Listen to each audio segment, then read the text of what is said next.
আসসালামু আলাইকুম রহমতুল্লাহ বারাকাতুহু। আপোনালোকৰ ওপৰত আল্লাহৰ ৰহমত বৰকত আৰু শান্তি বৰ্ষিত হওক। আউযুবিল্লাহি মিনাশ শাইতানিৰ ৰাজিম। বিসমিল্লাহিৰ ৰহমানিৰ ৰহিম। খেদা খোৱা শয়তানৰ প্ৰচলনিৰ পৰা আল্লাহ তুমি আমাক ৰক্ষা কৰা। পৰম কৰোণাময় পৰম দয়ালু আল্লাহ তাআলাৰ নামত আৰম্ভ কৰোঁ। আজি সূৰা আল বাকাৰাৰ ১৮ গাই গৰু ৩৬ নম্বৰ আয়াত পঢ়ি শুনাব খুজিছোঁ। আশা কৰোঁ আপোনালোকে শুনি অশেষ সওৱাব অৰ্জন কৰিব পাৰিব।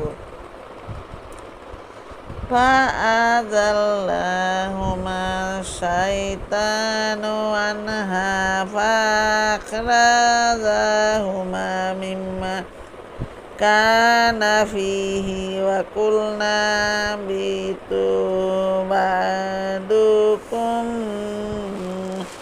لبعض عدو ولكم في الأرض مستقر ومتاع إلى حين।